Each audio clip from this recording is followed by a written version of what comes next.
Ready? Okay. Welcome to my vlog.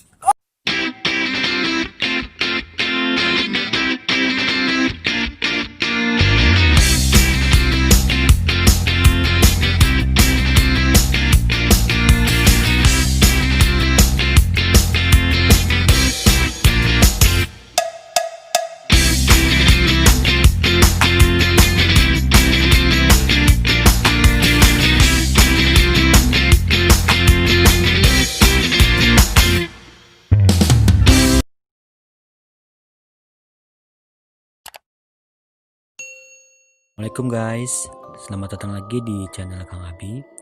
Hari ini di cerita mistik, gue akan bercerita tentang temen gue yang katanya sih ketemu sindar bolong. Bagaimana ceritanya? Tunggu sesaat lagi.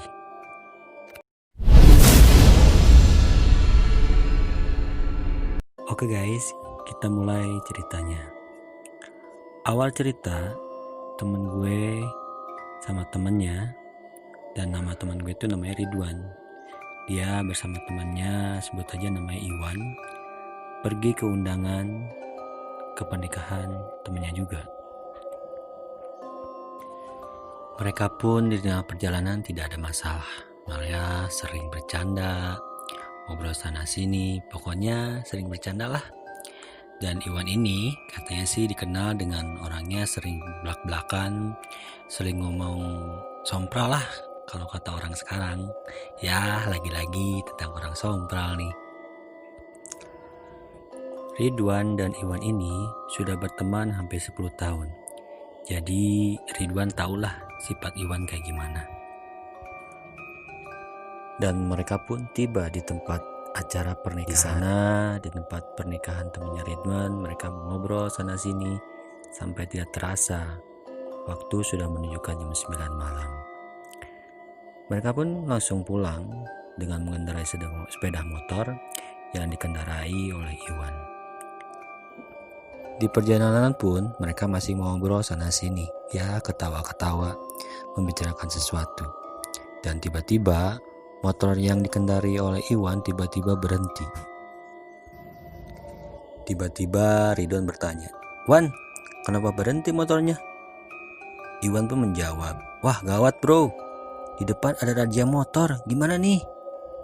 Ridwan pun bingung harus gimana. Dan Iwan menjawab, "Bagaimana kalau kita motong jalan? Mau nggak?" Kata Ridwan, "Oke lah, gimana kamu aja. Emang lu nggak punya SIM, Wan?" Iwan pun jawab dengan ketawa, "Hehehe, gua nggak punya bro." Dan mereka pun memotong jalan untuk menghindari razia motor.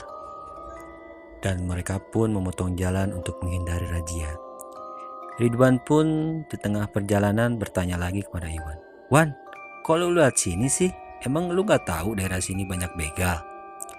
Iwan pun sambil bercanda, "Ah, gua mah gak takut bro. Mau setan, mau kuntilanak, sundur bolong, tuyul, apapun gua hadapin." Dengan bingungnya Ridwan berbicara, "Waduh, ini orang berani juga ya." Tanpa ada satupun kejadian aneh. Sampai di ujung perjalanan ada perempatan yang harus lurus dan harus ke kiri. Karena lurus itu sangat gelap dan berhenti tengah jalan. Iwan pun bertanya sama Ridwan, "Wan, gue lupa lagi nih, mau lurus apa ke kiri ya?" Mereka berdua pun bingung. Itu jawab Ridwan. Lu gimana sih Wan? Katanya lu tahu dari sini. Gue jadi bingung nih mau kemana." Dan Ridwan pun menunjuk, "Ya udah ke kiri aja lah, lebih terang kok, kalau lurus gelap." Iwan pun sampai bingung mau milih jalan yang mana. Dan Iwan pun menegaskan, "Ya udah deh, kita ke kiri aja." Dan disinilah terjadi sesuatu. Karena mereka memilih untuk ke kiri dan jalannya pun masih terang, mereka jalan memakai motor dan hujan pun turun sangat deras. Tanpa terasa, yang dirasakan oleh Ridwan, ternyata mereka jalan di situ-situ aja. Ya, kalau dipikir mereka hanya berputar-putar saja di situ. Dan Ridwan yang dibonceng melihat patokan dia pas masuk ke jalan situ adalah pos sapam. Gak kerasa juga, kata Ridwan, mereka berkeliling hampir 6 kali. Sampai-sampai Iwan bilang, "Bro, aku lelah nih, lu gantian deh bawa motor." Ridwan pun bergantian. Karena waktu itu motor masih standby, otomatis lampu yang depan masih menyoroti ke depan. Dan tiba-tiba muncullah sosok perempuan berbaju putih. Ya, kata Ridwan sih, bajunya itu agak kucel, kayak kotor-kotor gitu. Dan si perempuan itu rambutnya panjang banget bro, kata Ridwan. Dan si cewek itu, perempuan itu menggendong bayi. Dan mereka pun terkaget melihat perempuan itu.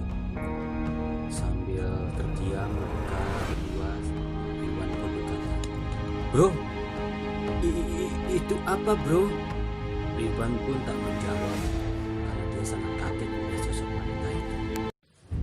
Perempuan itu berjalan sangat pelan di depan mereka berdua. Dan tiba-tiba perempuan itu membelakangi mereka dan punggungnya bolong.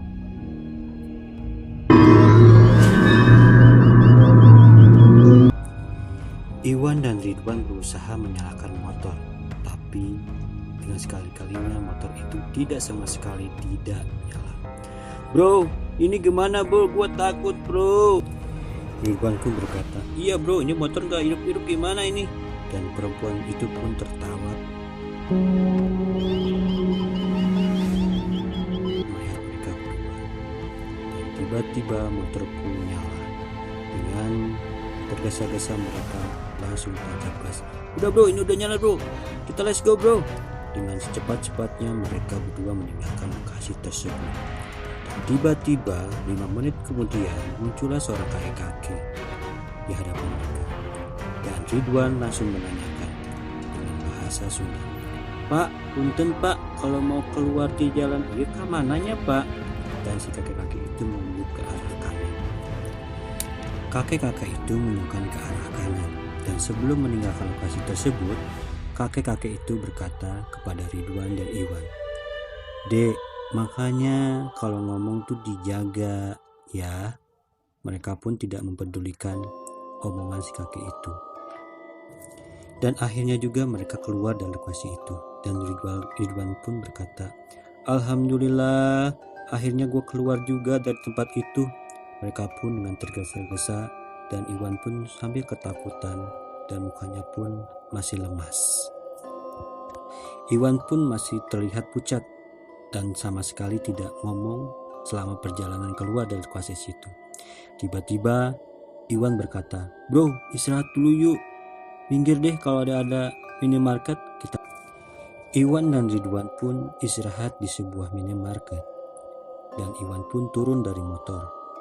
Tiba-tiba Ridwan sesekali memeriksa celananya. "Kok celana gue basah ya?" Dan tiba-tiba juga Ridwan melihat celana Iwan basah, sangat-sangat basah. Dan ternyata Iwan itu ngompol bro.